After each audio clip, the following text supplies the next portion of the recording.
Well, good morning and welcome. My name is Leslie Buckley, and I am the Division Vice President of Technology and Engineering with Comcast. On behalf of Comcast and the Chamber, thank you for joining us today, and I hope that each of you is feeling safe and healthy. In the past few weeks, there have been strong and important calls for organizations and individuals to step up and advocate for equity and inclusion in the wake of the recent killings of George Floyd, Rayshard Brooks, Breonna Taylor, and many others. Racism and inequity are not new in this country, but the imperative has never been stronger for the business community to take meaningful action. Comcast is dedicated to equity. I am so proud to share that we, Comcast, are actively supporting racial equity by allocating $100 million to fight injustice, using our media resources to highlight Black voices and stories, extending our free internet service to eligible Internet Essentials customers, committing funds to help small businesses impacted by COVID, especially businesses owned by people of color, and increasing internal equity initiatives and hiring, advancement, and training. We've also created safe spaces and moments for transparent conversations throughout our company. Today's workshop on gender acumen and inclusion is designed to provide framing tools to support you as you answer the call for justice. A quick note that this is being recorded and will be shared on YouTube afterwards. This program is a part of All In for Advancement, a new leadership development program designed to support organizations as they shape and shift their culture towards gender equity and inclusivity. Comcast is proud to be a sponsor of this program. As a participant, I can speak firsthand about its benefits. In partnership with the Chamber and Babson College, participating influencers design and launch a pilot culture change project within their organizations. I would like to take a moment to extend a special welcome today to our co-sponsor, Acumen, and this year's participants representing Arnold Worldwide, BSC Group, Putman Investments, Shawmut, Tufts Health Plan, and Comcast.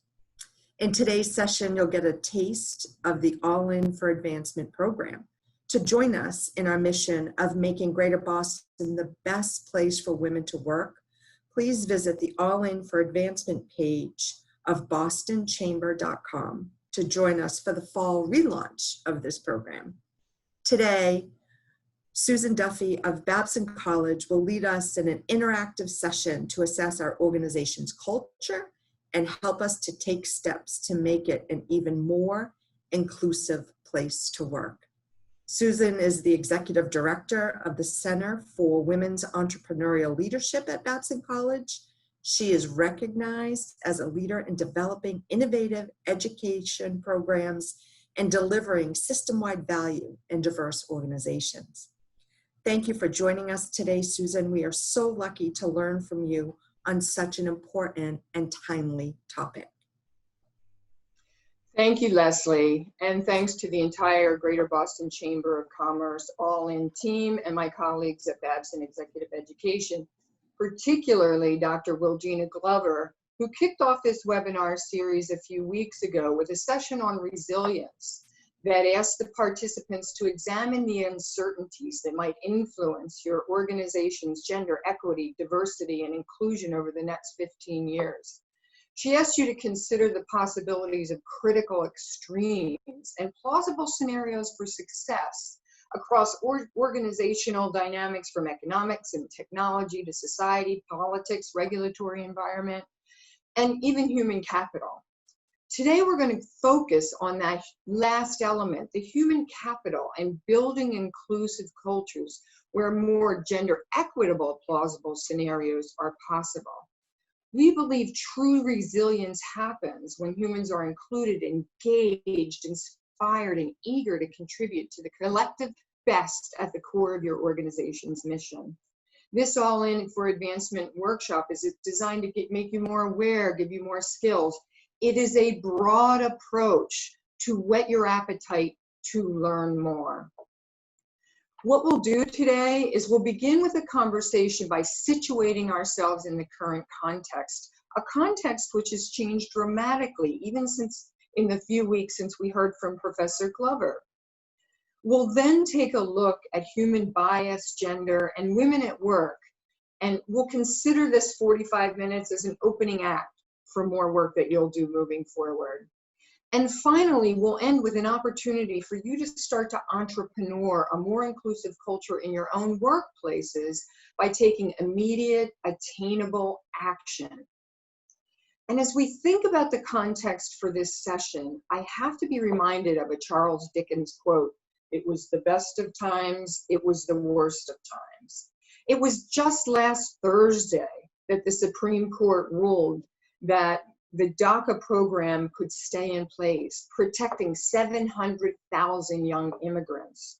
Just over a week ago, that same court ruled that the Civil Rights Act of 1964, which bars discrimination based on race, religion, and sex, applies to our LGBTQ+ employees, friends, and family members, and bars sexual discrimination in employment.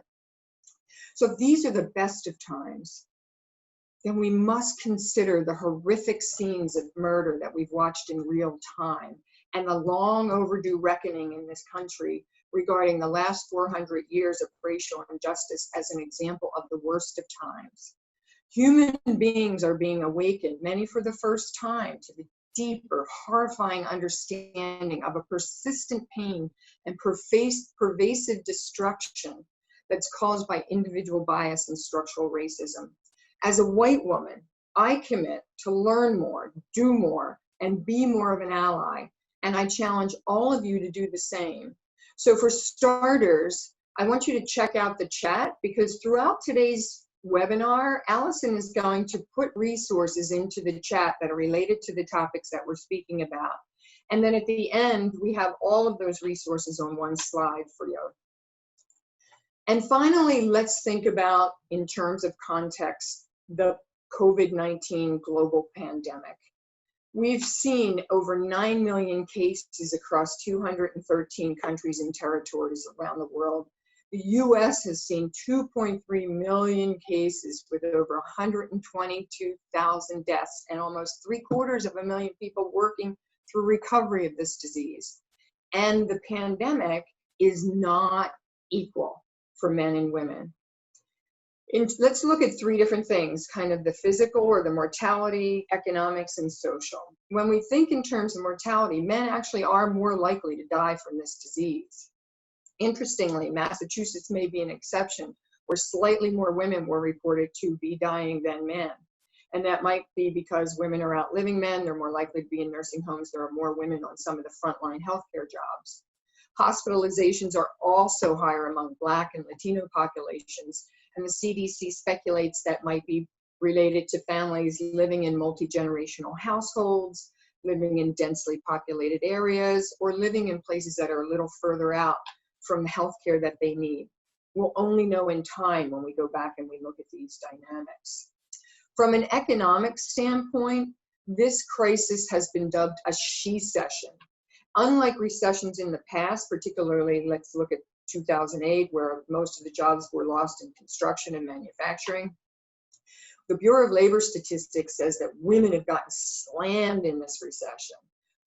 They're taking the majority of job losses and continue to have higher rates of unemployment than men. And even when in May, when the uptick happened, women of color were the only group that did not see a relief. Women over 55 are also in a difficult situation because as they leave their jobs and possibly, if they can re-enter, when they re-enter, they possibly can never make up the wages that they lost. So why are women so hard hit economically? They tend to work in sectors where you find more females and more people that are disproportionately non-white. Retail, leisure, hospitality, education, and some parts of healthcare.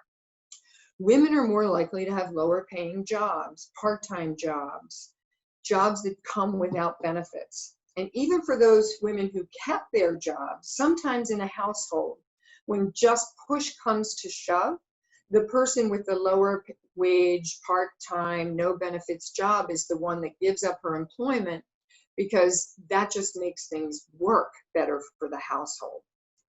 Now, when households are pushed to the brink, we also start looking at a little bit of what's happening in terms of our social and emotional needs inside the house. What's interesting is that men and women are doing more work at home, both childcare, housework. But what a New York Times poll says is that the inequities that existed before the pandemic have continued throughout the pandemic. And men tend to do 2.5 hours a day of household work, and women tend to do 4. What might be even more interesting is we don't see it as equitable, right? 70% of women said that they were fully responsible or mostly responsible for the housework and childcare, and only 20% of men agreed. 20% of men said they were fully or mostly responsible for the childcare and household work, and only 2% of women agreed. And nearly half of fathers with kids under 12 say that they're doing the majority of the homeschooling. And only 3% of women saw it that way. 80% of women saw it another way. So clearly we're learning a lot about what goes on inside our homes. And perhaps one of the silver linings of this global pandemic and our forced isolation is that our workplaces are learning some things too.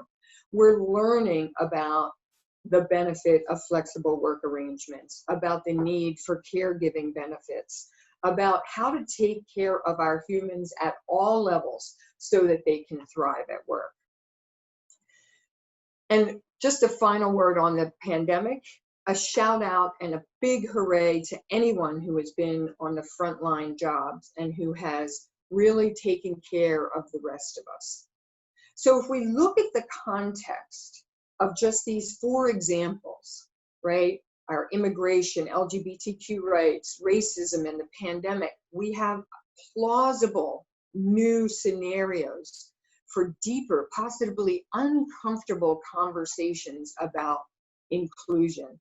One that sits, this new conversation, in a context we call intersectionality, of understanding people never again as a one-dimensional, I am a woman, I am a person of a different identity, I am Black, I am Catholic. No, none of that. It's everything, right? Intersectionality is a term you want to learn and use often, and it relates to the interdependent and often overlapping differences that we all have. And we want to open our lens of inclusion that has really been shaken over the last months, and just think of this as a new opportunity for us to see a way to understand difference, perhaps in a way we never did before. And what I really like to think is to what the CEO and founder of Isaacson Walton, Aaron Walton, or Walton Isaacson, I'm sorry. And he said, we have the opportunity right now to actually be experiencing progress in progress, which is really something for us to think about. We are part of this new plausible scenario, this new resilient future. So let's move on and talk about a little bit around how you're feeling right now. We want to jump into our groups and just get a sense of, through all of this, where are you? What has changed for you? What has changed in your workplace? We're going to break you into a quick breakout so that you can introduce yourself. You can share one word or a phrase about how you're feeling at the moment, and share some thoughts on how these recent events could impact more inclusive cultures at work, or the way you think about inclusion. So Allison's going to go ahead and break us into 3-person breakout rooms. Allison? Okay, Susan, everyone should be back in the breakout rooms now. Okay, that's great. I hope you had some fruitful conversations. There's just an awful lot to talk about. And as we shift gears, we're gonna now start to focus from this broader context into gender acumen and women in the workplace for this workshop. And I'm gonna ask Allison to go ahead and put up our first poll about how you would rate yourself in terms of your knowledge and comfort in this topic. Okay, we're sharing the results of the poll now, and it looks like about half of you see your understanding of gender dynamics in the workplace as being good, about 14% as excellent, and about 38% are here to learn more, which is great to see this spread of results. And yes, Susan, I can see your screen now too, so this is perfect timing. Okay, perfect. We love it when the technology works. So this is great. So more than half of you feel good or excellent about this. So I really want you to think about what we're talking about today as a review, if this is not new to you, how you can be better, deeper, and stronger in some of these areas, and how you can be an ally and an advocate as we move towards additional content. So we asked some of you to try to take the implicit assumption test related to gender before you came into the room today. And what we're going to do is we're going to do a little bit of that on our own if you weren't able to do that. Okay, so here we go. I want you to take a good look at the images on the screen. Okay, take a good look. And when the phrases appear, I want you to immediately point to the person you associate with those phrases. Okay, here's your next test. Look again. Immediately point to the person you associate with these phrases. Okay, and finally, who do you associate with these phrases? Now, if you are a typical human with implicit assumptions, this last one gave you pause. You had to think it through a little bit. And that is the essence of the implicit assumption test, right? What it does is it shows us how our automatic reactions, when we actually have to think something through, it slows down our reactions. So I invite you, if you didn't get to take one of the implicit assumption tests, they're easy to find, and Allison will put a link in the chat, and it's at the end again. Take one on gender and careers, take one on race, take one on whatever you're interested in. But understand that implicit bias is human, and while some of those terms might have seemed a little old school, and they're kind of stereotypical, we wouldn't think that we actually use them, but our unconscious and unquestioned assumptions about humans actually say something different. According to a large body of research on implicit assumption, and one of my favorite kind of reviews of this work is in Cordelia Fine's book, Delusions of Gender. Implicit bias doesn't align with who you think you are, right? Or what your stated ideals and values are. Implicit bias operates without awareness, intention, or control. So your brain is connecting objects, people, concepts, motives, messages, behaviors with one another. And the more you see those two things together, the more that your brain makes that association and the stronger that muscle becomes, right? And these messages come from our families, they come from our culture, media, advertising. Over time, our brain creates shortcuts. And this is an evolutionary adaptation, right? You don't want to have to think every time you go to a stop sign. So we create these shortcuts. And it really has the same kind of an imprint in other ways of our lives that impact inclusion, particularly around gender inequity. So if you grew up seeing men associated with images of cars and women association with images of kitchens, no matter how gender enlightened you think you are, your brain is automatically often making those assumptions, and you have to work really hard to push back against them. So we talk about inclusion and why this is so important, and I'm not going to review everything here, but these assumptions are one of the things that get in the way of us doing what we know is right by business. right? We know the science is settled that inclusive environments give us more variables to choose from, that make us smarter, that reflect our markets, that attract and retain the very best people. There's just lots and lots of data that shows it, and many of you are familiar with this. We also know that we continue to have a problem in many organizations where even if there's equity in the ranks when people enter an organization, and that's not the same in all industries, by the time they go up through the leadership ranks, things are really not bright in terms of having that inclusion and equity and the access to all those innovative ideas and smart teams. And it's particularly difficult if you are an underrepresented group with multiple intersections of diversity. The UN estimates that what we're leaving on the table is about a $28 trillion value, right? If we had everyone employed in the workforce, in the economy globally, at the right wages, doing the work they do best, we would gain this much economic impact. So the empirical science is clear, the business case has been made, and our own implicit bias continues to kind of push against our momentum going in the right direction. So let's really think about and focus on gender. And as we have this discussion, there are a couple limitations I want to talk about right off the bat. First of all, there is the idea of women and versus men is old school, and even that language, that binary language, is very outdated.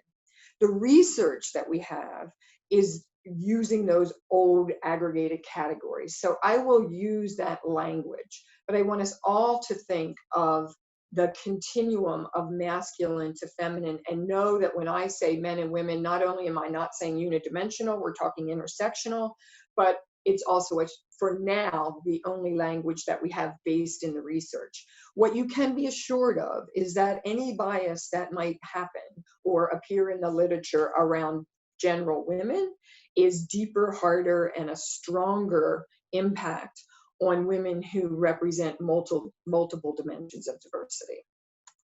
So let's start with some basic definitions.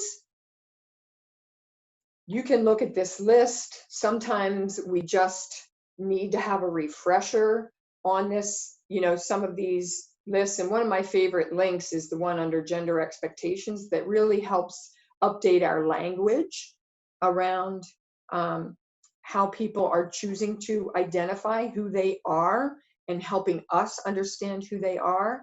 It's also this gender expectations, what we of society have kind of put. This is where our implicit assumptions. I see a body, I think it's a man.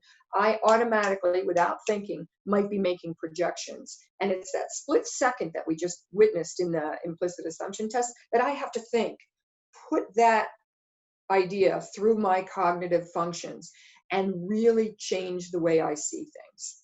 Okay, what I want everyone to understand is that this gender continuum exists in us all, and that men and women are much more similar than they are different. Human beings share 99.x% of our DNA. And some of these differences, however, have shown up over time in these biases, in these norms, even in our workplace and our industries, that we must pay attention to them. What I want you to try to think about is, rather than focus on the man, woman, I want you to think about leadership, your work, as existing on this continuum of feminine to neutral to masculine traits. We are most effective when we play to the strength that is most needed in the environment that you're in at the moment, right? And so we can look at COVID and some of the responses as a really great example to that. There was some very resilient and aggressive behavior that was made that took care of setting up standards for isolation, shutting borders, etc. And there was also some caring and gentle and vulnerable leadership that was happening all over the world that was saying to people, you'll be safe, you'll be okay. So really get away from the man versus woman and think about gender on a continuum. At the same time, as we go through some of this, like I said, I'll be using that binary language. So here's some things to really think about as we move into the next section, and we're going to talk concepts. We all think we're an exception to this kind of bias, right? And the more educated you are and the more enlightened you think you are, the more likely you are to be biased. Remember that bias isn't one incident. It often happens across all those dimensions of intersectionality, one slice at a time. It's death by 1,000 cuts. It's the lack of understanding in a meeting versus not being put up for the promotion, being not invited to the after work gathering for networking. It's one thing after another, and that's when people give up and get really frustrated. Another concept to think about is when you are the person who is dealing with all that, there is something called emotional labor. The people that are underrepresented in any group, they are the non-dominant, have a whole story that they're managing in their heads. That is, how am I going to play in this room? What is that person going to think or that person think? It's called emotional labor, and it's exhausting. And much of what they're experiencing are things that the rest of us don't notice because they're called second generation gender bias, right? If we continue to have meetings that are set up at a time when kids are supposed to be dropped off at school, that's a second generation gender bias. We think that it's everybody's equal and that's not a problem, but somebody who's a parent experiences that situation differently than someone who's not a parent. So the next section of our time together, we're going to run through 6 concepts for you to really be thinking about as you get started or go deeper in your gender inclusion understanding. And the goal always is to learn more, do more, be more. All right, so as we go through this, not only will we continue to put some resources into the chat, but as I'm talking, Allison's going to throw a poll up that shows where's your comfort level on this particular item. Okay, so here we go. In-group, out-group. Totally get it? Tell me more. As Allison finishes and takes that poll, it looks like, a lot of people get it and some people really want to learn more. We start here because this is something we all have experienced, right? It means that in any work situation, there are multiple ways, and maybe back in grammar school, we would have called them cliques. But there are multiple ways that you are either in or out, right?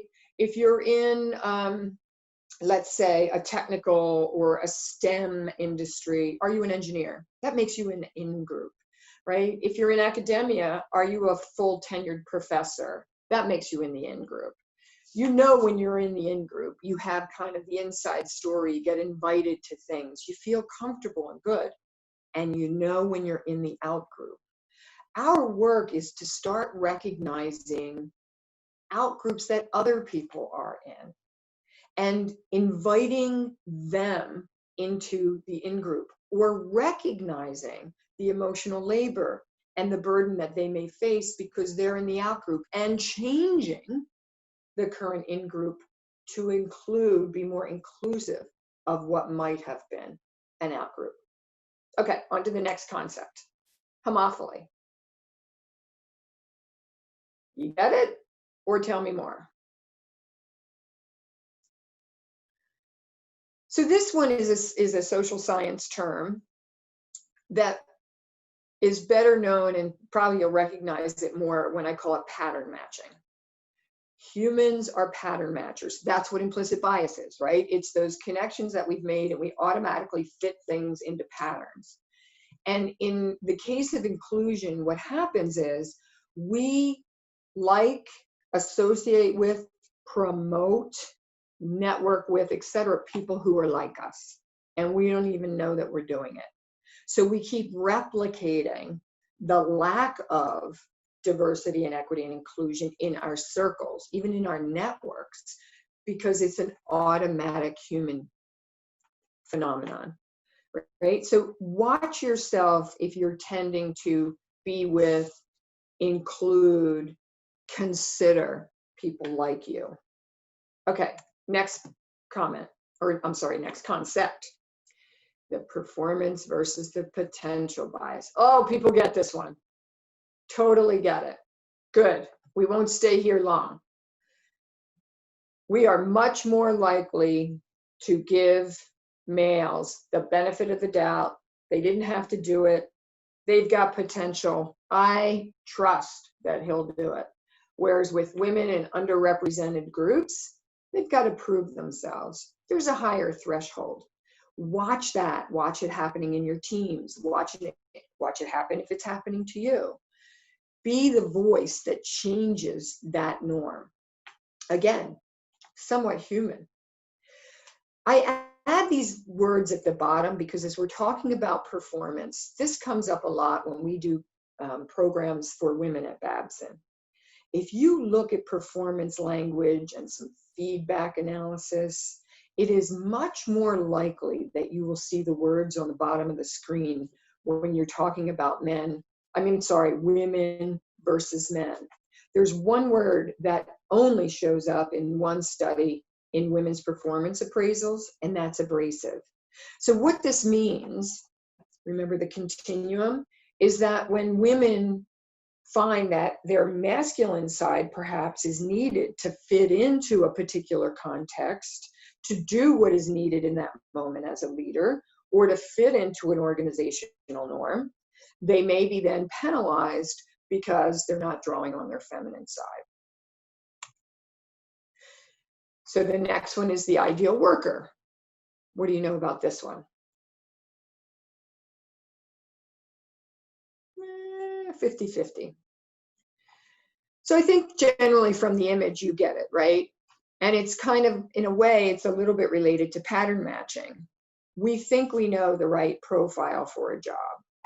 And here's what I say. Think harder, think broader. This is how this showed up for me recently. I had done a 2-hour session with an organization. It's in a technical field, very enlightened people. The men in the room, at least this person that I'm referring to, had daughters, which tends to be one of the first stepping stones to real enlightenment around some of these differences. And at the end of the session, he said to me, you know, at the end of the day, I have 25 people on my team and 24 of them are white males because they are the most qualified and that's who I hire. I hire engineers from a certain university and that's who's there.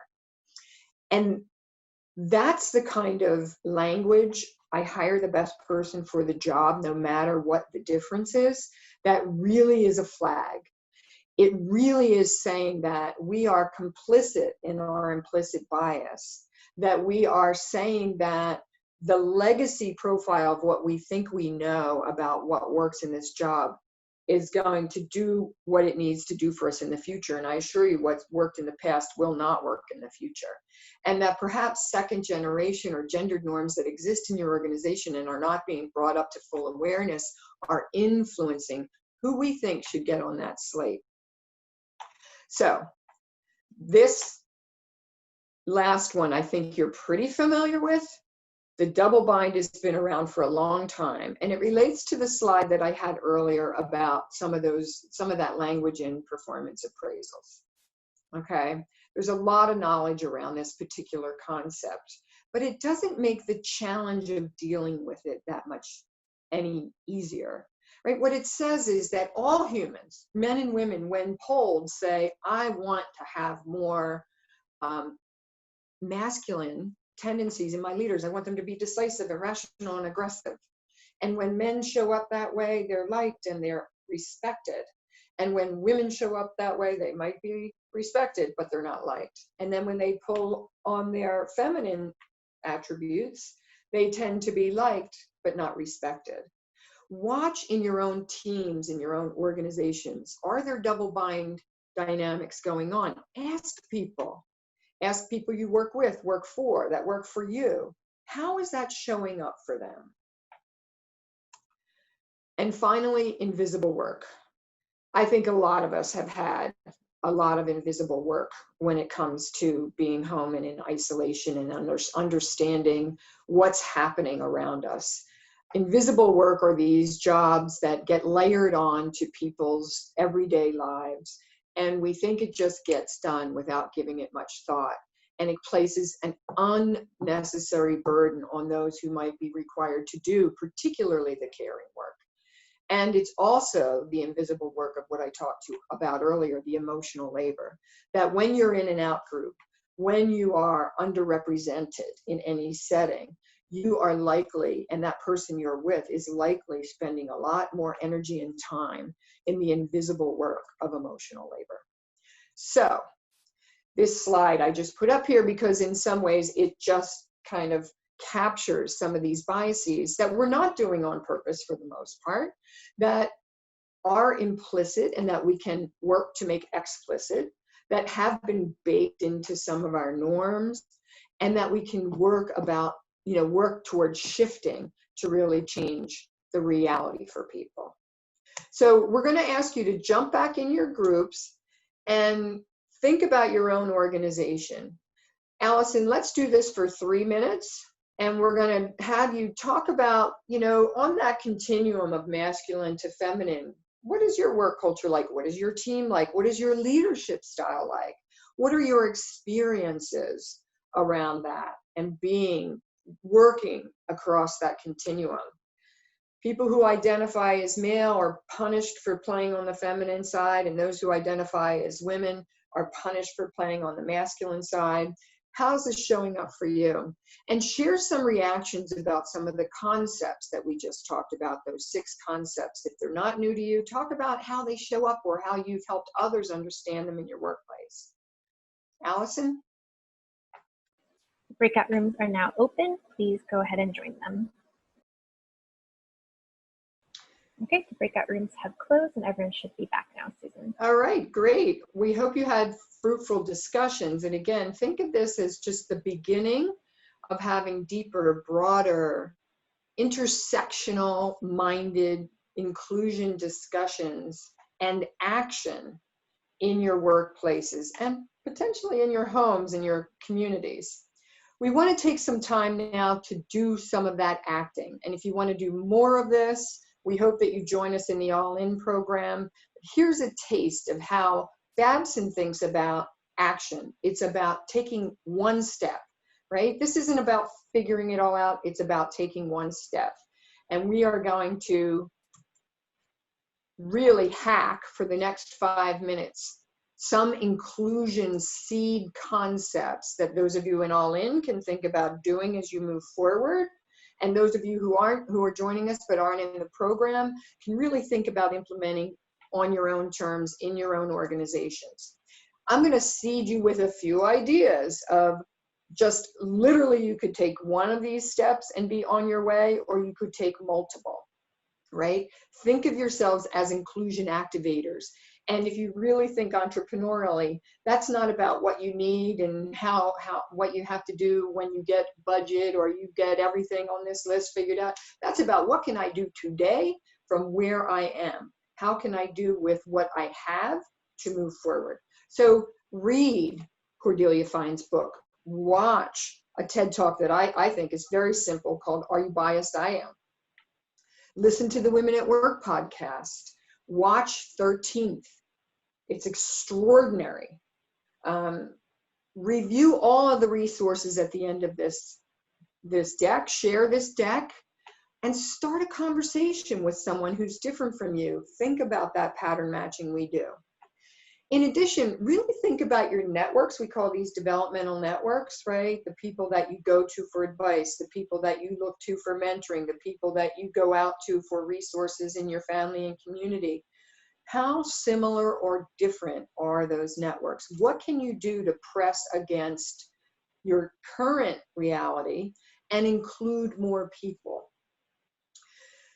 Advocate for more diversity, equity, and inclusion formal training in your organizations, right? We all need it. For some of you, many of these concepts were a review, but it's always good to deep dive and rethink.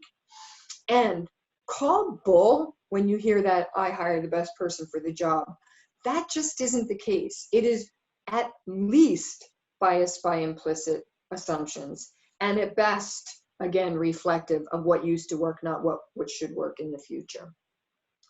Think about how you can influence, advocate for some of the policies that have happened around isolation, for long-term solutions for people having better work-life integration.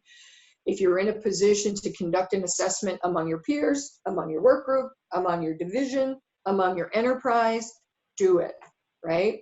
And shift your focus from we're going to hire in diversity and look around where you are. There is extraordinary talent that you may have been underestimating. So start there and maybe even join the All-In program. So we're going to break you out one more time, and only for a couple of minutes, because we want you to say, I commit to blank, right? And definitely consider joining us for All-In. All right, so Allison, one more breakout, 2 minutes, and this is when people are in there, you commit to one action. What will you do? Doesn't have to be on this list, but it has to be something. Okay, breakout rooms are open. Okay, everyone should be back in the main room.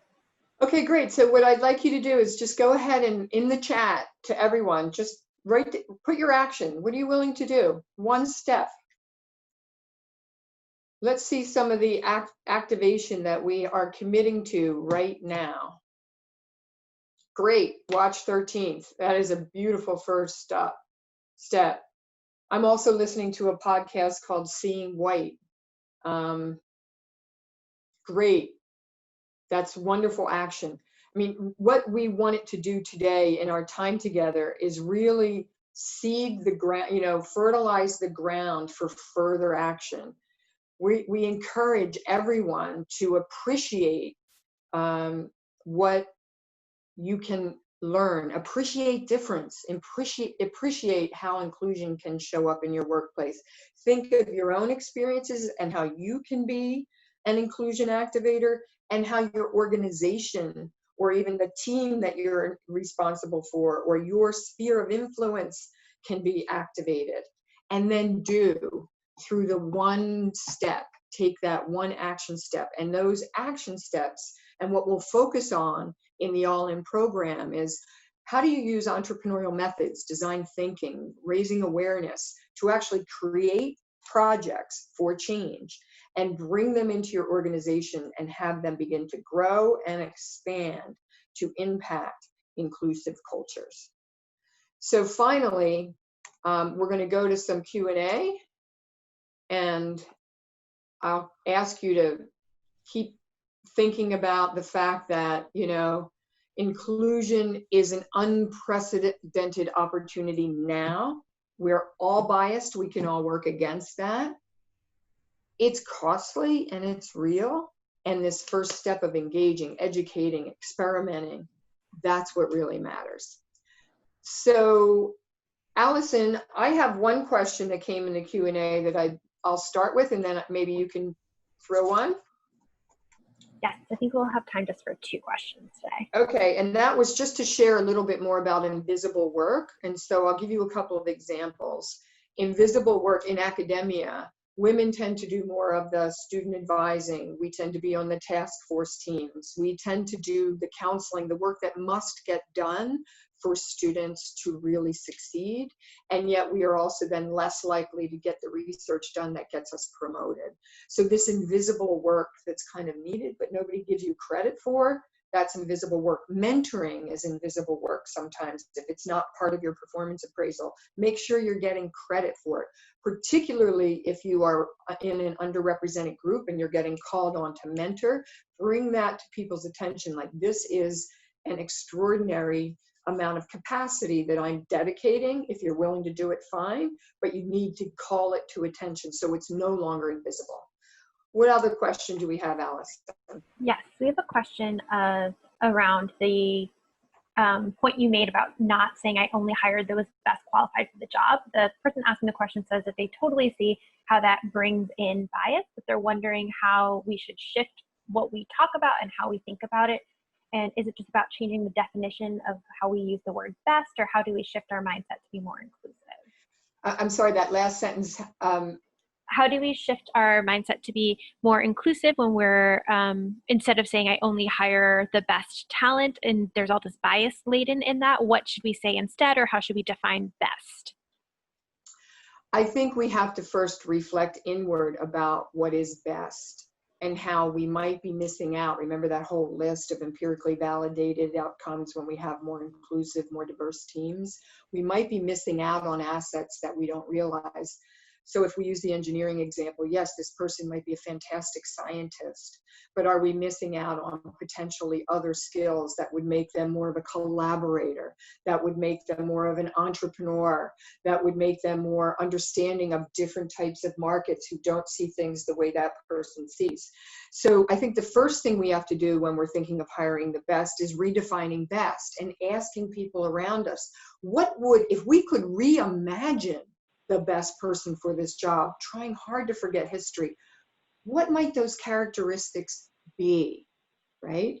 And then think about one of the tactical ways to do this is something called the Rooney Rule, right? And that came out of the NFL, American football, and it says for a final slate of candidates, agree to what dimensions of diversity will be guaranteed to show up in that. So if it's 4 people, let's say 2 of those people are going to represent gender diversity. At least 1 or 2 of those people are going to represent ethnic, racial, or religious diversity. Force your final slate to be diverse, and that forces actually much better outcomes on who you hire. So thinking about what best actually means and what it could potentially mean, and then putting in some structures that might help you get there. Thank you so much. And Leslie, I'll turn things over to you to close us out for the day. Very good. Thank you. Thank you so much, Susan. My goodness, that was powerful and insightful conversation. And based on what I've seen in the chat, we are all walking away with so much more to learn, but also so many immediate ideas for action. So really appreciate all of that. This was great. You know, unfortunately, we're running out of time. And, you know, all of this conversation was so rich and so powerful. Before we close, I just want to highlight the Boston Chamber of Commerce calendar, digital calendar. One thing that might be particularly interesting to this group is the Chamber's new Transformational Diversity, Equity, and Inclusion Certificate, a leadership program for those who would like to learn more actionable tools and techniques they can bring back to their organizations. Certainly go to bostonchamber.com, sign up for the newsletter, follow on social media, and my favorite, I'm going to do my favorite plug here. If you're interested in joining the All In for Advancement program, please visit the page on the website to learn more, and I hope that you'll join us. If you're a current All In for Advancement participant, we're inviting you to stay a few extra minutes for a special conversation with Susan and Wilgina. And once again, thank you all for joining us today in this very meaningful and important conversation. And thank you, Susan. Thank you, Leslie. Thanks, Signing everyone. off. Take care, everyone.